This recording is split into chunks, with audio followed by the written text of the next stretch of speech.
Halo guys, selamat berjumpa kembali di Akur Channel. Kali ini Mimin akan membagikan kembali alur cerita Donghua, yang berjudul, Perfect World episode ke-124, namun tak bosan-bosannya Mimin ingin mengucapkan maaf yang sebesar-besarnya, dikarenakan untuk video dan alur cerita tidak sama, jadi untuk videonya hanya sebagai bumbu pemanis ceritanya saja ya guys.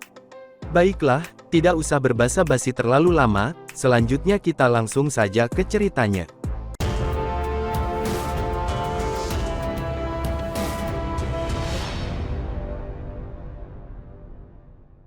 Saat ini di makam abadi, tumbuh beberapa tumbuhan yang segar, beberapa berwarna hijau, dengan cahaya yang berkedap-kedip. Bergelombang dengan cahaya emas, tanaman ini terlalu berharga. Gumam Si Hao terkagum. Setiap tangkai memiliki pola yang berbeda terukir padanya. Mereka mengandung kekuatan petir, serta jejak energi Dao abadi. Cahaya kilat berkedip tentang. Bagi mereka yang mengolah teknik berharga kilat, itu adalah harta yang tak ternilai. Setiap tangkai pada tumbuhan tersebut, mengandung kekuatan petir, dan jejak Dao abadi, dan terdapat ratusan tanaman obat, ketika Si Hao melihatnya. Namun tidak boleh ada seorang pun yang memetikannya. Padahal Si Hao berpikir, tanaman tersebut dapat membantunya menyelesaikan teknik burung petirnya. Jika saja dia dapat memetiknya, maka ia akan dengan mudah, menaikkan teknik Dao petirnya ke puncaknya. Layak menjadi makam abadi, gumam Si Hao dalam hati. Makam ini sudah ada sejak bertahun-tahun lamanya, tentunya akan ada barang berharga di sana. Mungkinkah ada benar-benar keberadaan abadi yang terkubur di dalam makam yang abadi ini? Gumam Si Hao berkata pada dirinya sendiri. Titik tertinggi di atas makam diwarnai dengan darah merah asli. Itu berkilau dan tembus cahaya, dan memancarkan cahaya warna-warni merah seperti batu permata. Dengan melihat tumbuhan yang di atas makam tersebut, Si Hao berpikir tidak mau melewatkan penemuannya ini. Namun dia masih berpikir cara untuk mendapatkannya. Tiba-tiba dia melihat ada beberapa batang dan dedaunan yang berada agak jauh dari makam tersebut. Dan dia mencoba untuk mendekatinya. Begitu dia semakin dekat, cahaya petir bersinar, seketika itu juga, Si Hao terbanting ke belakang, mengoyak dagingnya dan membakar tubuhnya. Dan darah pun mengalir keluar. Inilah tepatnya kekuatan makam abadi. Gurat cahaya apapun yang dilepaskannya, akan merusak apa saja yang dikenainya.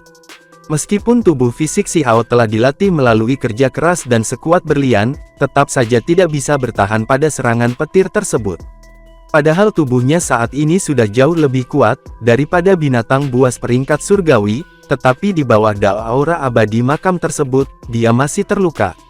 Namun, dia tidak merasa berkecil hati. Dia memahami hukum alam Dao petir, untuk membuat dirinya sejelas mungkin, dan bergabung dengan simbol-simbol petir untuk menjadi bagian dari mereka.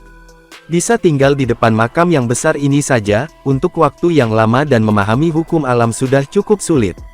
Jika dia ingin menaklukkan makam abadi, kesulitannya pasti sangat tinggi. Dia mencoba beberapa kali, tetapi pada akhirnya, dia selalu terluka parah.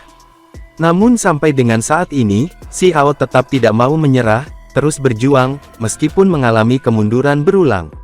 Si Hao terus mencoba lagi dan lagi, namun setiap dia mendekati makam abadi, maka dia akan dihantam petir, di mana petir tersebut bagaikan pedang yang membelah tubuhnya, dan kemudian Si Hao pun berdarah kembali karena serangan petir tersebut. Namun tak sedikit pun Si Hao hilang semangatnya. Si Hao terus-menerus, menahan rasa sakit yang hebat. Dia menghabiskan waktu siang dan malam, untuk mengambil hanya satu langkah ke makam besar. Kemudian dia duduk di sana, mengkonsolidasikan kekuatannya tanpa mundur. Tidak lama kemudian, seberkas energi ungu melayang, dan kemudian meledak. Ini adalah kabut kilat. Kemudian berubah menjadi bola cahaya dan melilit dirinya, membuat tempat ini meledak dengan kekuatan yang sangat dahsyat. Sepertinya Si Hao mencoba membuat kilat tersebut, masuk ke dalam tubuhnya. Dia saat ini sedang mengalami pemurnian, dan melakukan segala yang dia bisa untuk menggabungkan kilat ini ke dalam tubuhnya. Dia berusaha menyelaraskan dengan aura, untuk mencegah lebih banyak cedera. Setelah menghabiskan waktu 2 hari dan malam, dia akhirnya stabil. Dia duduk di bawah kuburan. Luka menutupi tubuhnya tertutup. Kulit tua hitam dan abu-abu terpisah, memperlihatkan kulit yang putih dan mengkilap lagi. Setelah semua ini, aku hanya membuatnya satu langkah. Si Hao menghela nafas dengan takjub. Tanaman terdekat dengannya adalah pohon kecil seperti rubi. Masih beberapa puluh langkah lagi.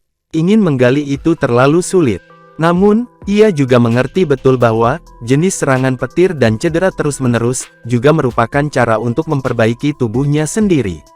Itu terus memperkuat ketahanannya terhadap petir. Yang paling penting adalah, dia menjadi lebih intim dengan kilat, membuatnya lebih mudah dikendalikan. Hanya, ketika dia memikirkan beberapa puluh langkah yang tersisa, kulit kepala si Hao juga merasakan gelombang kebas.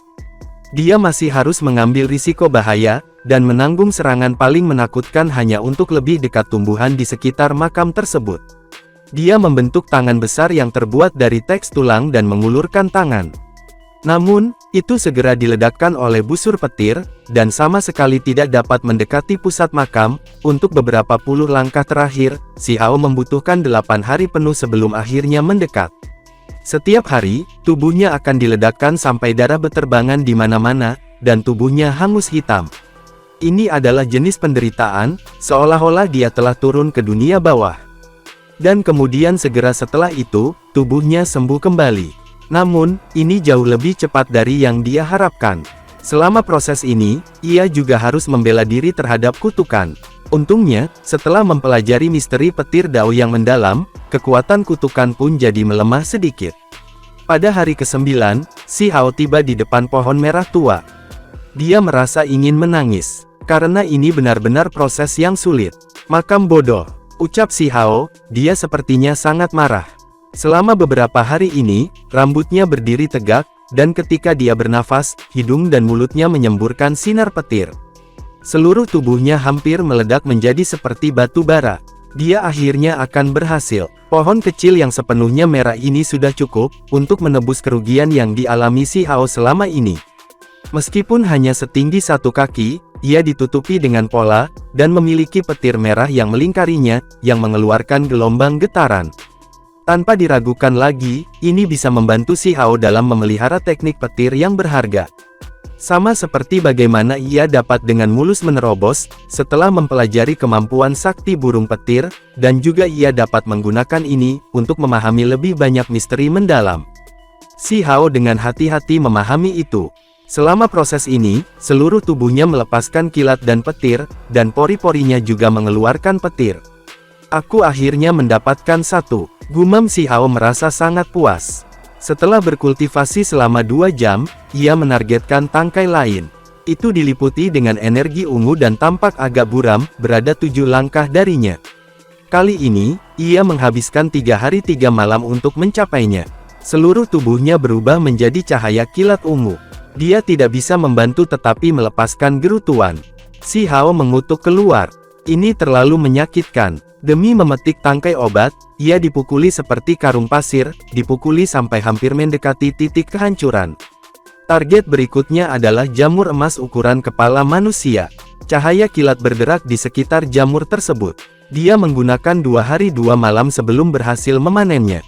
Kemudian, si Hao berjalan menuju bambu giok hijau. Itu hanya ketebalan sumpit, tingginya 2 kaki dan berwarna hijau tua. Dan ada cahaya hijau di sekitarnya. Si Hao terus-menerus menggali 5 dari mereka. Setiap tangkai berisi petir yang kaya, dan memiliki pola misterius terukir pada mereka, dan seuntai aura petir Dao abadi. Ketika dia ingin menggali lebih banyak, karena sudah tidak ada lagi di dekatnya. Dia mengangkat kepalanya, menemukan bahwa yang terdekat adalah 20 sesuatu mil pergi. Mereka semua berada di belakang makam besar ini. Baginya, ini adalah jarak astronomi. Itu karena dia harus membayar mahal, untuk setiap langkah yang diambilnya, di kuburan ini. Selain itu, ketika dia dengan hati-hati mengamati daerah itu, dia menemukan dengan kaget bahwa, di belakang makam besar itu, selain dari kilatan cahaya, ada juga untaian energi kacau yang merembes keluar dari bumi. Ini jelas bukan sesuatu yang bisa dia dekati. Jika dia benar-benar menyentuhnya, dia pasti akan hancur menjadi abu. Petir Dao abadi sejati, dan terkubur di dalam kubur. Si Hao tahu bahwa dia hanya bisa sejauh ini. Dan dia tidak bisa melanjutkan. Dia mundur dari makam abadi langkah demi langkah, merasakan kelegaan. Ketika dia kembali, beban di tubuhnya menjadi jauh lebih ringan. Dia telah mengalami terlalu banyak tekanan selama beberapa hari terakhir ini. Apakah akan pergi begitu saja? Si Hao menggelengkan kepalanya. Dia berjalan mengitari makam besar itu, merasa bahwa itu agak disayangkan. Kemudian, setelah berpikir sebentar, dia dengan tegas mengeluarkan artefak ajaib, untuk mencoba dan mengumpulkan bumi di sini. Batu pemukul sakti itu terkejut, dan tampak terpana ketika dia memperhatikannya. Mulutnya melebar, tetapi benar-benar tidak tahu harus berkata apa. Ini benar-benar seperti kemarahan manusia dan dewa. Kamu benar-benar orang aneh. Apakah kamu tidak takut menyinggung dewa yang sudah meninggal? Kata batu pemukul sakti. Apa yang kamu mengerti? Bumi ini mengandung kilat, jadi itu jelas merupakan bahan berharga yang tak ternilai. Ini adalah senjata pembunuh yang hebat juga, kata si Hao. Sayangnya, artefak ajaib hancur berkeping-keping oleh kilat di tempat tersebut. Si Hao memejamkan matanya. Dia ingin membawanya, tetapi tidak mungkin. Kekuatan di dalam bumi terlalu besar. Si Hao menggaruk kepalanya tanpa daya. Dia tahu betapa tidak lazimnya bumi makam ini, dan ingin membawanya pergi, jadi pada akhirnya, dia melemparkan batu pemukul sakti dari dalam lorong surgawi dan berkata, apakah kamu tidak suka makan bumi dan batu? Cepatlah dan makan beberapa puluh ribu jin itu. Keparat, ucap batu pemukul sakti mulai mengutuk di dalam. Itu suka makan, tetapi tidak mau makan dari makam kuno. Ini sama sekali tidak setuju dengan perutnya. Apa yang salah denganmu? Setiap suap yang kamu makan akan membuat porsi kamu lebih kuat. Apakah kamu benar-benar akan melewatkan peluang besar ketika itu tepat di depan kamu, desak si Hao. Aku tidak akan memakannya bahkan jika kamu mengalahkanku sampai mati. Aku adalah batu dengan prinsip. Ucap batu pemukul sakti itu dengan tegas. Kamu benar-benar tidak akan makan. Aku dapat memberitahu kamu bahwa, ada aura Dao abadi di dalam. Pasti akan menyesal setelah kamu melewatkannya, kata si Hao. Selain itu, ia menunjukkan hasil dari pemahaman Dao terbarunya. Batu pemukul sakti itu bertentangan. Bisa juga merasakan bahwa bumi makam itu tidak biasa. Ada gumpalan energi misterius di dalam. Pada akhirnya, ia mengepalkan giginya dan berkata, aku adalah batu sakti dengan prinsip-prinsip, prinsipku adalah, demi menjadi kuat, aku akan secara alami, makan. Ah, batu pemukul sakti berteriak sedih. Tidak hanya ada kilat di makam, ada kekuatan kutukan juga. Begitu dia makan seteguk, seluruh tubuhnya meledak sampai petir berkedip, dan jatuh di udara. Aku akan mati karena rasa sakit. Ini adalah pertempuran yang sulit. Dengan bantuan si Hao, batu pemukul sakti melawan kutukan dan menyaring petir, melahap bumi. Ini tidak baik, aku ingin mengumpulkan sedikit bumi dan menggunakannya untuk pertempuran. Kata si Hao pada dirinya sendiri. Pada akhirnya, dia mengepalkan giginya dan mengeluarkan tungku pil itu. Dia melemparkan daging taoti ke langit dan kantong bumi dan berkata, mari kita gunakan ini untuk mengumpulkan tanah kuburan terlebih dahulu. Aku akan membersihkannya dengan benar nanti. Si Hao mulai menggunakan tungku pil misterius untuk mengumpulkan bumi makam abadi. Ini adalah risiko yang sangat besar. Setiap kali ia mengumpulkan sedikit, itu akan menempatkannya dalam 1 inci dari hidupnya. Dia menghabiskan setengah bulan untuk mengumpulkannya sedikit demi sedikit. Akhirnya, dia pun puas, membawa setengah kuali bumi bersamanya saat dia pergi. Anak muda, kamu benar-benar kejam, bahkan tidak membiarkan bumi makam pergi. Kamu benar-benar orang aneh, gumam batu pemukul sakti. Setelah berjalan beberapa saat, si Hao berhenti lagi dan menatap sungai surgawi yang berkilau itu terus-menerus. Apa pendapatmu tentang air sungai? Batu pemukul sakti menjadi bodoh. Dia menatap dengan ekspresi kaget. Hanya setelah waktu yang lama berlalu dia berkata, jangan katakan padaku, bahwa kamu juga ingin mengambil sedikit air sungai ini. Jangan kamu pikir nilai air sungai tinggi, kata si Hao agak alami. Kemudian, dia menggosok tangannya dan menarik lengan bajunya untuk mengumpulkan air sungai. Batu pemukul sakti tercengang. Dia merasa bahwa anak muda ini benar-benar tidak dapat disembuhkan. Jika berita ini keluar, aku tidak mengenalmu, oke. Ini terlalu memalukan. Tanpa diragukan, ini adalah sejenis siksaan. Mengumpulkan air sungai surgawi, jelas merupakan tugas yang sangat berbahaya. Si Hao diledakkan sampai dagingnya pecah. Jeritan sengsara terdengar tanpa henti. Kamu membawa semua ini ke dirimu sendiri. Batu pemukul sakti mengambil sukacita dalam bencana Si Hao. Setelah menghabiskan beberapa hari, Si Hao hanya akan mendapatkan sejumlah kecil air, tapi dia masih akan diledakkan sampai dia berada di antara hidup dan mati. Dia terus-menerus menginjak amarah dan mengutuk tanpa henti, merasa sangat tidak puas. Namun, pada akhirnya, ia masih berhasil meninggalkan air dalam jumlah besar dari sungai dan tubuh penuh dengan luka. Pria yang memalukan, terlalu kurang dalam integritas. Ucap batu pemukul sakti bergumam tanpa henti. Sementara itu di lain tempat, Li Yunchong merasa agak curiga. Selama beberapa hari terakhir, dia selalu menatap ke ujung sungai surga, selalu merasa seperti sesuatu telah terjadi di sana.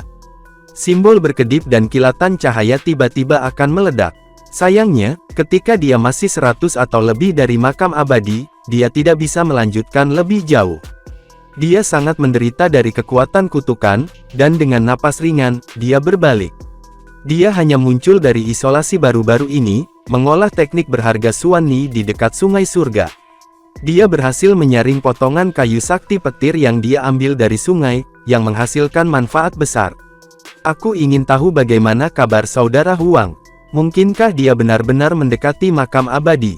Ucapnya sambil dia berbalik untuk pergi, mengikuti jalan yang sama kembali.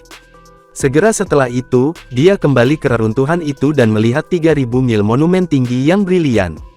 Meskipun sudah lama berlalu, masih ada banyak orang di sini. Selain itu, ada praktisi yang datang ke sini untuk melihatnya. Li Yunchong mendengar diskusi semua orang dan merasa sangat terkejut. Dia berkata pada dirinya sendiri, seseorang akhirnya mengubah peringkat kekuatan. Dia berjalan dan mengangkat kepalanya, dan kemudian dia segera menjadi membatu. Dia melihat sosok yang duduk diukir di bagian paling atas monumen sakti. Meskipun karakter Huang agak sulit untuk dibuat, dan itu masih cukup menarik. Saudara Huang, dia segera mengerti bahwa, pemuda yang ditemuinya yang membangun prestasi mengesankan ini. Ini membuatnya sangat terkejut. Dia sudah tahu bahwa pemuda itu sangat luar biasa, tetapi dia tidak pernah menyangka dia akan sebesar ini, duduk di atas kekutan Qin Changsheng. Peringkat kekuatan yang disebut dianggap usia seseorang, dunia kultivasi, dan berbagai faktor lainnya. Ini mewakili peringkat individu ketika dalam kondisi yang sama. Betapa hebatnya, meskipun dia sendiri merupakan bakat luar biasa, dan pernah dikenal sebagai yang tak tertandingi di suatu provinsi, Li Yunchong tidak pernah menganggap dirinya sebagai seseorang yang bisa mengabaikan 10 provinsi. Dia tidak menguji dirinya di sini, karena dia tidak ingin orang lain mengetahui tentang keberadaannya. Li Yunchong tahu bahwa, makhluk tertinggi muda yang tangguh telah bangkit, dan akan meninggalkan alam yang lebih tinggi terguncang. Sementara itu, ia beruntung menukar tekniknya dengan dia, bahkan bertukar teknik kilat yang berharga.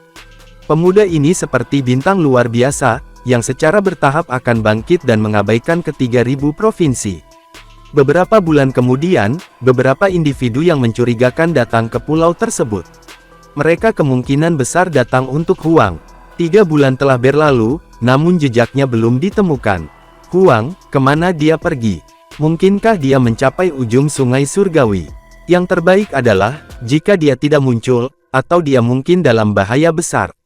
Semua orang mendiskusikan ini. Mereka berasal dari sekte yang berbeda. Selama periode waktu terbaru, para praktisi pegunungan immortal bergegas pergi. Mereka mencari di sekitar untuk melihat, orang seperti apa Huang ini sebenarnya.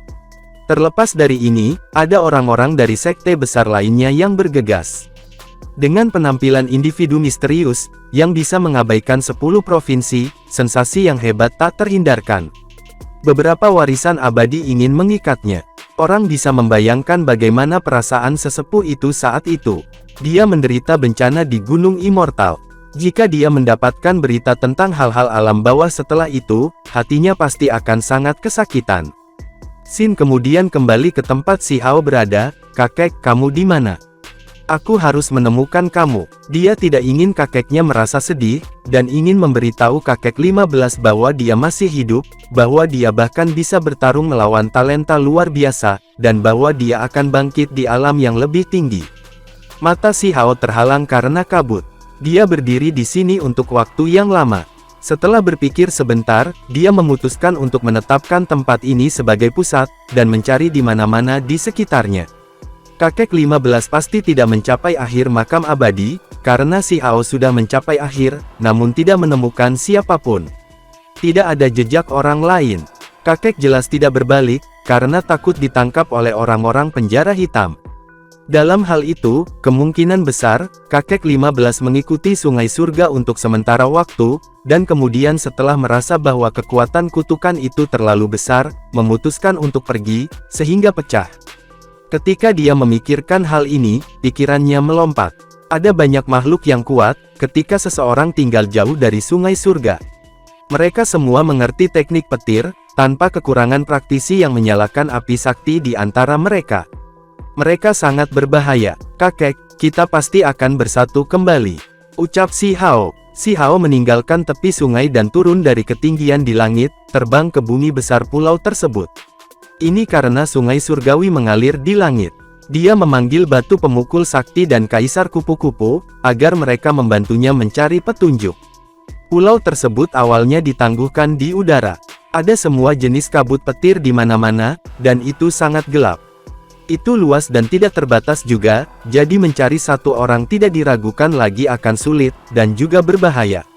Tidak jauh dari sana, sepasang mata emas bersinar. Kemudian, teriakan nyaring terdengar. Aliran petir yang mempesona dan cemerlang melayang. Ini adalah ular aneh yang seluruhnya berwarna emas. Panjangnya 100 mil, dengan tanduk hitam di kepalanya. Di punggungnya terdapat sepasang sayap transparan. Makhluk ini yang telah mencapai ranah tertinggi, dan secara tersembunyi menyerang Si Hao. Si Hao tidak mengenali ular macam apa ini, hanya tahu bahwa itu sangat beracun dan teknik berharga kilatnya tidak biasa.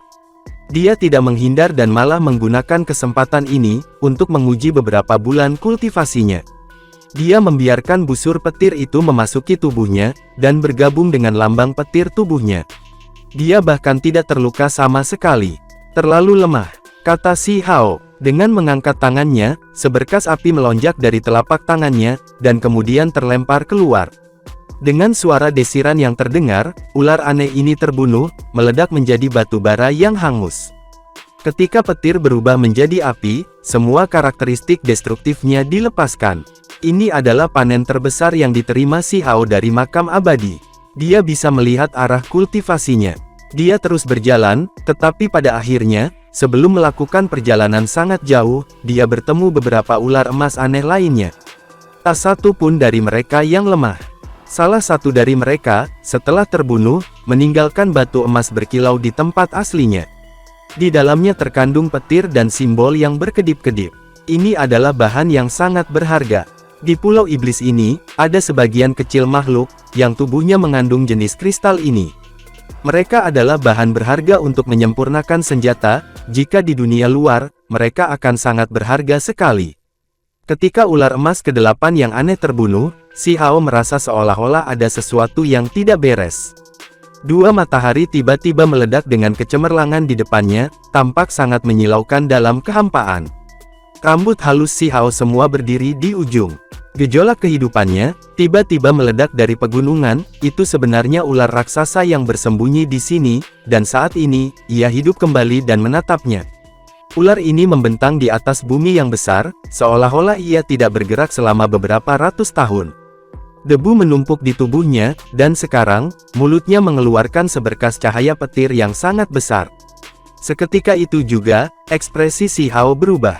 Dia memanggil petir, berbalik dan segera pergi, bergegas menuju sungai surgawi. Tanah yang besar pun terbelah.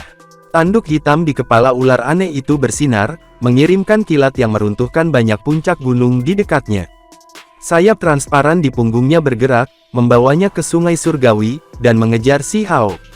Pada akhirnya, ketika mendekati sungai surgawi, ia ragu-ragu setelah merasakan kekuatan kutukan, dan hanya bisa mundur tanpa daya. Setelah mengalami bencana ini, Si Hao menjadi lebih berhati-hati. Ular aneh barusan itu hebat, hampir menyeberang ke batas dewa yang sebenarnya. Dan itu sangat menakutkan. Kakek, kamu harus baik-baik saja. Dia melanjutkan perjalanannya lagi. Setelah menghadapi situasi berbahaya di Pulau Iblis, dia menjadi sangat khawatir. Beberapa hari kemudian, Si Hao memasuki wilayah lain. Dia menemukan lipan langit perak yang panjangnya 100 mil. Itu membentang di tanah, melahap kabut petir dan menyebarkan racunnya keluar. Api saktinya membakar di sekitarnya, dengan cara yang mengerikan dan tidak normal. Kemudian, Si Hao membuat jalan memutar di sekitarnya, tidak mengejutkan binatang sakti yang saat ini berkembang. Semakin dia menjelajahi daerah berbahaya ini, semakin dia merasa takut. Makhluk-makhluk ini tidak sedikit. Mereka melahap cahaya kilat, dan menyerap kabut elektromagnetik saat mereka beristirahat di sini. Tidak ada yang bisa dia lakukan terhadap mereka. Si Hao terus mencari, melintasi banyak pegunungan. Dia menghadapi bahaya besar beberapa kali. Tiba-tiba dia terkejut. Ada cahaya warna-warni bersinar, seolah-olah sejumlah besar kunang-kunang terbang di sekitar sini. Itu sangat indah. Namun, sebelum Si Hao dapat mendekat, tiba-tiba sebuah simbol yang gemerlap berkedip keluar, dan raungan yang mengguncang dunia meledak. Itu adalah kelompok kupu-kupu perak yang berjumlah ribuan hingga puluhan ribu. Mereka menggerakkan sayap mereka bersama-sama, dan menunjukkan kekuatan mereka pada saat yang sama, dan tiba-tiba menghancurkan binatang buas emas pegunungan berkeping-keping, menghancurkannya dengan cahaya petir. Si Hao menghirup udara dingin. Kupu-kupu yang terlihat lemah, ketika dikelompokkan bersama, namun sebenarnya sangat kuat. Ada banyak sekali kupu-kupu. Jika aku bisa memerintahkan mereka semua, maka itu akan sangat hebat. Aku ingin mereka semua membantu aku mencari kakek, gumam Si Hao berkata dengan lembut. Tiba-tiba, dari rambutnya, kaisar kupu-kupu bersinar, membuka tubuhnya. Itu mengangguk ke arahnya dan kemudian terbang, menuju kelompok kupu-kupu perak. Hati-hati, ucap Si Hao yang menjadi heran. Dia tidak pernah menyangka bahwa, kaisar kupu-kupu akan bertindak sendiri seperti itu. Namun, hasilnya sama sekali tidak terduga. Begitu kaisar kupu-kupu semakin dekat, kupu-kupu perak yang tak terhitung jatuh ke tanah, tiba-tiba gemetar ketakutan di hadapannya. Si Hao tertegun, kaisar kupu-kupu masih merupakan larva yang belum tumbuh sama sekali, namun sudah memiliki kekuatan yang luar biasa. Tidak heran ada legenda yang mengatakan bahwa, kaisar kupu-kupu muncul di zaman kuno. Dengan sedikit goyangan sayapnya, makhluk-makhluk peringkat surgawi, yang paling kuat di dunia hancur berkeping-keping, berubah menjadi abu. Ini, kekuatan ras terlalu besar. Pada akhirnya, semua kupu-kupu perak terbang, bergegas ke segala arah untuk mencari petunjuk. Meskipun seperti ini, Si Hao masih dengan cepat memanggil kaisar kupu-kupu kembali, takut beberapa tingkat kupu-kupu perak sakti akan muncul. Jika mereka tiba-tiba menyerang mereka, hasilnya akan terlalu mengerikan untuk dipikirkan. Segera setelah itu, Si Hao bertemu ras lain, yaitu kumbang emas. Ini juga sekelompok makhluk yang berjumlah ribuan hingga puluhan ribu, dan berkumpul bersama seperti biji emas. Dan mereka menutupi langit. Pada akhirnya, kaisar kupu-kupu mengepakkan sayapnya. Dengan penampilannya, semua makhluk ini mengekspresikan kesetiaan mereka juga. Selain Si Hao, bahkan batu pemukul sakti juga ikut terkejut, merasa bahwa ini agak tidak terbayangkan, kaisar kupu-kupu sebenarnya ini tangguh. Sayang sekali, saat itu, hanya muncul sekali, dan itu juga ada di zaman kuno. Dunia hanya tahu begitu banyak tentang hal itu, kata batu pemukul sakti. Segera setelah itu, beberapa populasi makhluk mulai bergerak di sekitar Pulau Iblis, untuk mencari kakek 15. Beberapa hari kemudian, seekor kupu-kupu perak terbang, melepaskan fluktuasi spiritual, untuk memberitahu Si Hao bahwa, ia pernah melihat individu bersenjata tunggal itu. Apa? Ketika Si Hao mendapatkan berita itu, dia segera sangat terguncang. Dia tidak pernah berharap melihat harapan begitu cepat. Dia buru-buru mendesaknya dan berkata, "Di mana?" Kupu-kupu perak memandu jalan. Itu juga memberi tahu mereka bahwa itu melihatnya sedikit lebih dari setengah bulan yang lalu. Si Hao terkejut, senang, dan khawatir. Lagi pula kakeknya masih di Pulau Iblis. Dia mengikuti kupu-kupu perak untuk jarak yang jauh, dan akhirnya mencapai tujuan mereka. "Kakek, tolong katakan padaku kamu sudah merawat dirimu sendiri." "Aku datang," teriak Si Hao. Segera setelah itu, beberapa serangga emas terbang mendekat, mentransmisikan dengan indera sakti mereka, bahwa mereka melihat kakek 15 di depan. Ada juga orang lain yang melacak jejaknya. Masih ada orang yang mencoba menemukan kakekku. Gumam Si Hao kaget. Dia secara alami bergegas secepat mungkin, penuh kekhawatiran bahwa mereka adalah musuh. Kemudian setelah itu, dia mencari melalui tempat ini. 2 hari kemudian, mereka menerima kabar yang tepat bahwa ada orang yang memperlakukan kakek 15 dengan tidak menguntungkan, dan mengejarnya di sekitar sini. Tentu saja, ada sekelompok orang lain yang mencari tanpa ada niat jahat. Kelompok orang yang tidak memiliki niat buruk, harusnya itu adalah ayahku, kata Si Hao lembut. Meskipun demikian, dia masih merasa sulit untuk tenang. Ada sekelompok orang yang mengejar kakek 15, dan ini membuatnya sangat marah, ingin bergegas ke sana sesegera mungkin. Segera setelah itu, dia menerima kabar buruk. Kelompok orang yang memiliki niat baik tersebut, tidak dapat menemukan kakek 15 dan sudah pergi. Gunakan segala cara yang mungkin. Harus temukan dia sesegera mungkin, ucap Si Hao dengan suara bergetar. Dia mulai panik, merasa takut bahwa sesuatu yang buruk sedang terjadi pada kakeknya. Ini adalah pengejaran besar. Harus dikatakan bahwa Kaisar Kupu-Kupu sangat berguna kali ini, memiliki sekelompok makhluk tanpa dewa yang mengawasi, namun mereka mematuhi perintahnya dan membantu dalam pencarian. 4 hari kemudian, dada Si Hao naik dan turun dengan keras. Ada sekelompok ulat sutra bumi, yang tinggal di pegunungan ini yang memiliki petunjuk tentang keberadaan kakek 15. Ulat sutra bumi ini dapat bergerak melalui bumi, dan mereka juga menangkap kilat. Sehari yang lalu, mereka melihat beberapa pria dan wanita mengejar seorang tetua. Mendengar berita tersebut, Si Hao mengepalkan tangannya. Matanya terangkat secara vertikal, dia merasa gelisah dan marah. Tubuhnya tidak bisa membantu tetapi mulai bergetar. Beberapa jam kemudian, Si Hao memperhatikan tanda-tanda pria dan wanita parubaya.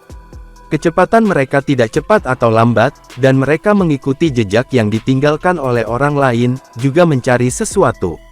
Saat ini, keduanya berbicara dengan lembut, membahas sesuatu di antara mereka sendiri. Dia cukup tangguh. Meskipun dia berasal dari alam bawah, dia cukup individual. Memang tidak sederhana, sebenarnya membebaskan diri dari jebakan kita beberapa kali. Kali ini, kami menemukannya lagi. Sama sekali tidak harus tubuh rohani. Setelah memburunya begitu lama, seharusnya sudah waktunya baginya untuk mati. Si Hao mengoperasikan kekuatan sakti, yang direkam dalam diagram 10.000 roh, menempatkan tubuhnya dalam kondisi hampir tidak ada. Dia diam seperti hantu saat dia mengejar mereka. Dia sangat gugup di dalam, takut sesuatu yang tak terduga bisa terjadi. Akhirnya, dia mencapai tujuan. Di depan adalah ruang terbuka yang luas, tetapi simbol akan melonjak dari waktu ke waktu. Karena seseorang meletakkan formasi hebat, dan menyegel tempat ini. Ada 6 praktisi di sana, baik pria dan wanita di antara mereka, mengelilingi seorang tetua bersenjata tunggal di dalam. Bersama dengan pria dan wanita yang baru saja tiba, ada 8 orang. Aku ingin tahu, mengapa kamu mencoba membunuhku? Kata sesepuh bersenjata tunggal. Wajahnya mengungkapkan ekspresi perubahan besar. Dan juga tubuhnya tertutup noda darah. Itu karena kamu memiliki cucu yang baik yang memiliki 2 tulang abadi, dan seseorang tidak berharap kamu menyetujui hubunganmu dengannya. Mereka tidak ingin kamu menggunakan ideologi aneh kamu, dan cara berperilaku untuk mendisiplinkannya, kata salah satu dari mereka. Cucuku, ucap tetua bersenjata tunggal bergetar. Dia mengangkat kepalanya ke arah langit, sepasang matanya yang seperti harimau berisi air mata. Dengan sedikit kesedihan, dia berkata, aku masih punya cucu lagi. Cucu lain, kamu berbicara tentang alam bawah, kan? Dia sudah mati, dimakamkan setahun yang lalu. Seseorang lain berkata dengan dingin, tanpa ekspresi dan tidak berperasaan. Jelas bahwa tetua bersenjata tunggal, sudah mendengar tentang informasi ini beberapa waktu yang lalu, mengetahui tentang hal ini. Namun, dia masih terhuyung-huyung, merasa sangat sedih, seolah-olah dia mengalami pukulan terberat. Jangan merasa sedih, kamu masih memiliki cucu yang sehat yang memiliki 2 tulang di dalam dirinya. Di masa depan, kekuatannya pasti akan mengguncang ke 3.000 provinsi, dan menjadi nomor 1 di bawah langit. Ucap seorang wanita tua yang menyalakan api sakti. Qin Hao, memiliki gunung abadi, tidak perlu khawatir tentang dia, tetua bersenjata tunggal merasa sedikit kecewa. Dia awalnya seorang pria baja, tetapi saat ini, dia tidak berdaya. Membawa kesedihan, dia berkata, "Cucu aku, bagaimana kamu bisa mati?" Tepat saat itu, Si Hao datang di kejauhan. Ketika dia melihat tetua ini sangat patah hati dan berduka, wajahnya yang sudah tua penuh dengan kesulitan, matanya tidak bisa tidak memerah. Air mata panas mengalir di wajahnya. "Kakek, aku masih hidup," gumam Si Hao. Ketika dia melihat dewa iblis hebat yang gemetar, di dunia yang kekuatannya mendominasi seluruh negara batu, dan sekarang memiliki rambut putih, wajah yang sudah tua, banyak keriput, dan kesedihan yang hebat, air mata panas mengalir di mata Si Hao. Dia dengan erat mengepalkan tangannya. Dia tahu bahwa, alasan mengapa tetua itu seperti ini adalah, karena dia mendengar tentang kematian Si Hao. Ini membuatnya terkejut secara psikologis, di dalam hatinya sedang berduka. Wajah Si Hao tertutup air mata. Dia berteriak keras di dalam hatinya, "Kakek, aku masih hidup. Kami akan segera bersatu kembali." Dia tidak bertindak gegabah, karena ada makhluk yang menyalakan api sakti di dalam formasi itu. Dia mempersiapkan dirinya sendiri. Dia akan melepaskan serangan dan menebas praktisi yang paling kuat, dan mengakhiri bencana di depannya. Sementara itu di dalam formasi, kamu juga orang yang sangat terkenal, keluar beberapa kali dan melarikan diri. Tidak sederhana sama sekali, ucap wanita tua itu berkata. Nyala api hijau menyala di sekelilingnya. Ini adalah api sakti yang menyala setelah bentuk kehidupan menjalani tingkat kelahiran kembali yang tinggi. Kamu bisa mati tanpa penyesalan. Kamu memiliki keturunan dengan 2 tulang abadi. Di masa depan, dia pasti akan mendominasi wilayah yang lebih tinggi, dan mengguncang 3.000 provinsi dengan kekuatannya. Hanya, demi pertumbuhannya, yang terbaik adalah jika kalian berdua tidak bertemu. Jalanlah dengan damai, kata seorang tetua yang lain. Dia mengenakan jubah ungu, dan nyala api di sekitarnya juga berwarna ungu. 2 praktisi yang menyalakan api sakti mereka. Ini sudah cukup untuk mengendalikan situasi. Sejak aku dikirim ke Pulau Iblis sebagai tahanan, aku tidak pernah memiliki niat untuk kembali ke Gunung Abadi. Kalian semua terlalu memikirkan hal-hal tidak logis, kata kakek 15. Bagaimana jika saatnya tiba, ketika kamu mulai merasa emosional dan ingin bertemu dengan cucumu? Ini tidak baik. Masih lebih baik jika kamu melanjutkan perjalanan lebih awal, kata wanita tua itu dengan acuh tak acuh. Dengan kasihan dan kesombongan, dia berkata, meskipun makhluk tertinggi muda Qin Clan tidak membutuhkan pembinaanmu, tapi itu tetap saja cucu kandungmu. Di masa depan, bahkan di bawah tanah, kamu masih akan merasa bangga dengan prestasi besarnya. Penjahat busuk, apakah itu bahkan kata-kata manusia? Kata kakek 15 dengan pantang menyerah. Bahkan jika dia memiliki pasir di matanya, dia tidak akan menggosoknya. Dia tidak merasa khawatir, bahkan dengan sosok tingkat sakti di depannya, dan malah dia marahi dengan keras. Kata-kata penjahat busuk segera membuatnya terlihat seperti kucing yang ekornya diinjak. Wanita tua itu segera mengungkapkan ketidaksenangan dan kebingungan besar. Begitu seseorang menyalakan api sakti mereka, identitas dan status mereka menjadi sangat tinggi. Selama bertahun-tahun, tidak ada yang berani memperlakukannya dengan kasar, atau memaki dia seperti ini sebelumnya. Yang bernama Si, kamu benar-benar tidak tahu bagaimana menghargai kebaikan orang lain. Kami akan meninggalkan kamu dengan mayat sebelum dan membiarkan kamu dapat mengakhirinya sendiri, tetapi sekarang, kamu bisa melupakan hal seperti itu. Ucap wanita tua itu dengan wajah yang marah. Kami benar-benar muak dengan klan batu kamu, mengirim orang-orang yang tidak perlu ke alam yang lebih tinggi, untuk mengganggu pertumbuhan Qin Hao. Jika bukan karena identitas si Ziling kamu terlalu istimewa, akan lebih baik jika kamu berdua terbunuh, kata sesepuh berjubah ungu. Kalian semua masih ingin menyakiti Ziling. Ucap kakek 15 dengan rambutnya yang terbang dengan kacau. Dan matanya melebar marah. Dia adalah ayah Qin Hao, jadi aku tidak berpikir ada orang yang ingin bertindak gegabah, jadi aku tidak percaya kamu perlu khawatir tentang hal-hal ini. Kamu bisa pergi dan menjadi hantu sekarang, kata tetua berjubah ungu. Aku telah diburu oleh Pixiu, dan terjebak di tanah terlarang Black Forest, selama lebih dari 10 tahun. Setelah akhirnya memutuskan untuk bertemu dengan cucu aku tidak pernah menyangka bahwa, harapan ini tidak dapat dilaksanakan. Ini adalah penyesalan terbesar dalam hidup aku, ucap kakek 15 dengan tenang. Sementara itu di kejauhan, hidung Si Hao terasa masam. Kakeknya pergi untuk menemukan darah binatang buas, yang sebenarnya untuknya, tetapi pada akhirnya, dia jatuh ke tingkat yang sedemikian. Apa yang mendukung kakeknya selama ini adalah keinginan untuk melihatnya juga. Bahkan sekarang, ketika terjebak dalam kesulitan ini, kakeknya masih berbicara tentang penyesalan ini, merasa sedih bahwa dia tidak dapat memuaskan keinginan ini. Pada saat ini, aliran panas di dalam tubuh Si Hao melonjak. Dia hampir tidak bisa menahan diri untuk tidak meraung. Dia mengulurkan tangannya keluar. Namun, dia tahu bahwa ada praktisi tingkat sakti di sini, jadi dia harus membunuh mereka dalam satu serangan. Kalau tidak, dia tidak hanya tidak bisa menyelamatkan kakeknya, dia juga akan berada dalam bahaya. Mata wanita tua itu berkedip-kedip dengan cahaya dingin, memberikan pukulan mental lagi. Keturunanmu di alam bawah benar-benar hebat, membunuh 7 dewa, menghancurkan rencana beberapa sekte besar dari alam yang lebih tinggi, benar-benar sangat tangguh. Sayangnya, dia masih mati, dan dia telah dikuburkan selama lebih dari setahun. Alam yang lebih tinggi adalah tempat di mana bakat luar biasa bersaing untuk supremasi, dan jenius surgawi bangkit, tetapi tidak ada yang ada hubungannya dengan dia lagi. Selain itu, bahkan jika dia hidup, lalu bagaimana? Ada jenius yang tak terhitung jumlahnya di 3000 provinsi ini. Yang muda yang hebat dari Istana Immortal, murid langsung yang luar biasa dari Tanah Surgawi, dan cucu kamu yang lain, Qin Hao dengan 2 tulang. Ada lebih dari 1 atau 2 individu ini. Ini adalah makhluk tertinggi sejati. Meskipun cucumu itu tidak biasa, bahkan jika dia memasuki alam yang lebih tinggi hidup-hidup, dia masih tidak akan mampu membangkitkan gelombang apapun.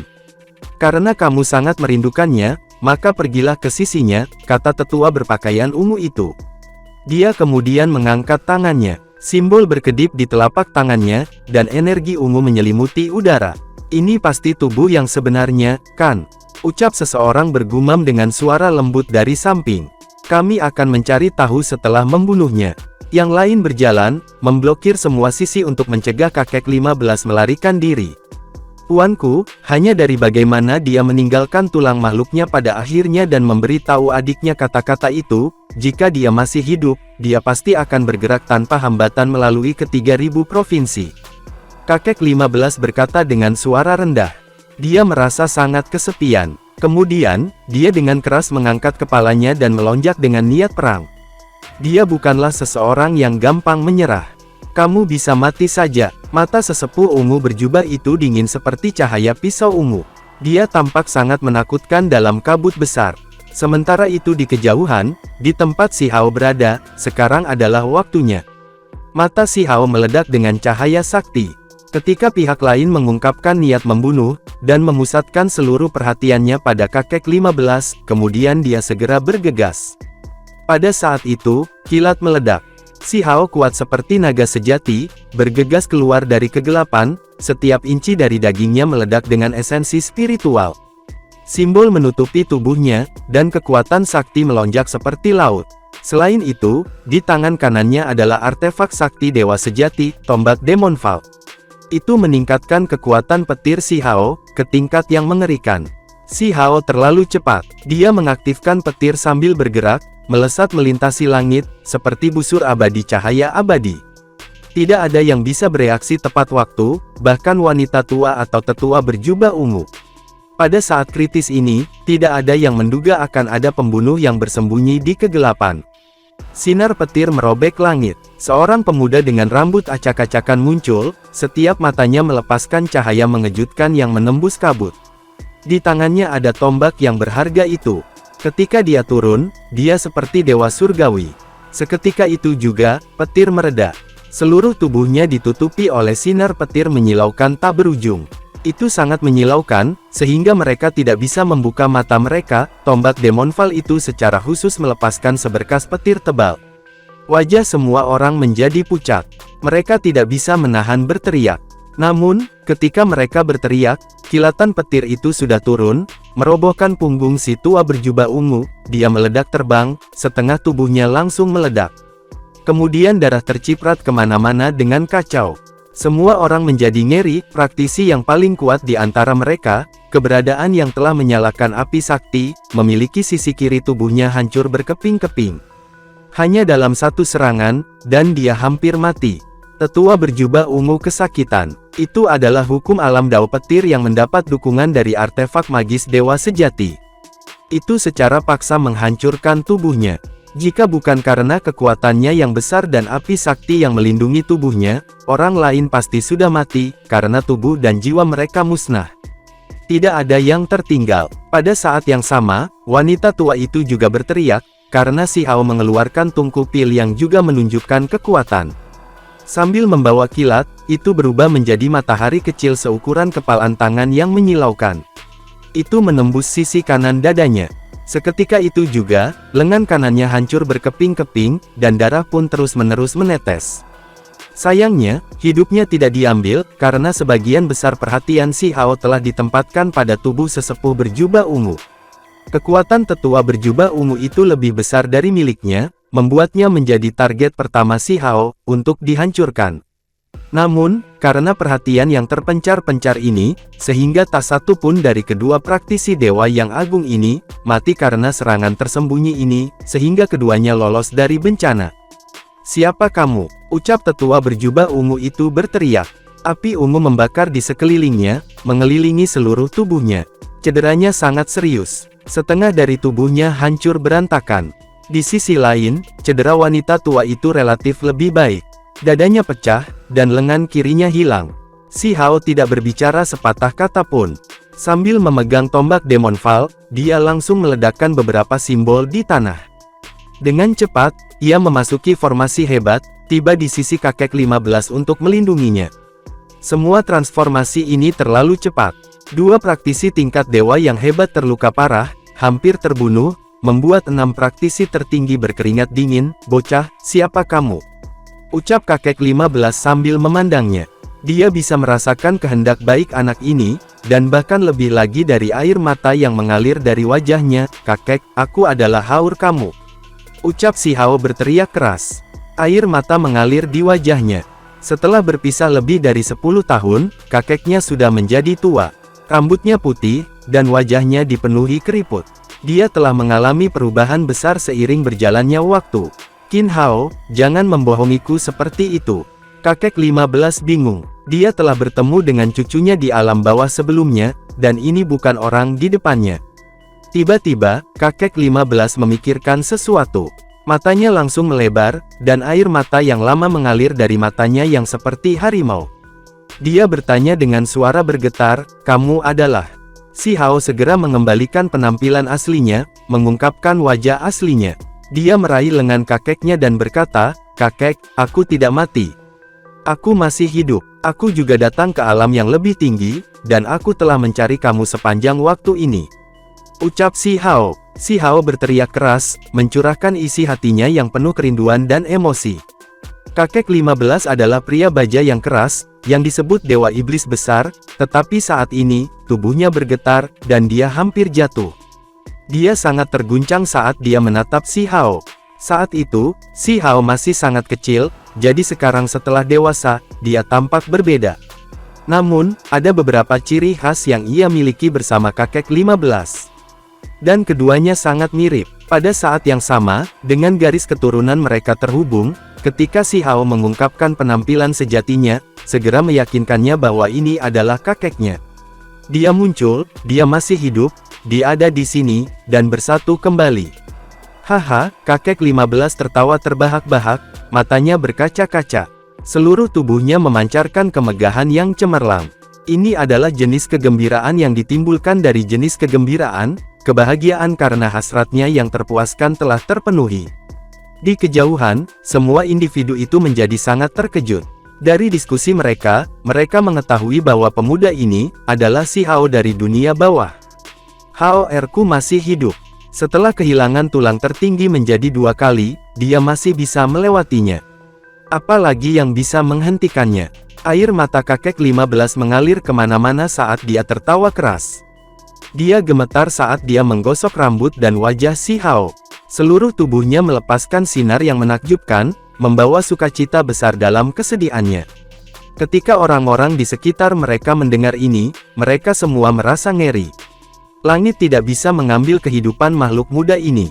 Di masa depan, pasti akan ada badai besar yang melanda ke 3000 provinsi. Dan, adegan ini pun, mengakhiri perjumpaan kita kali ini.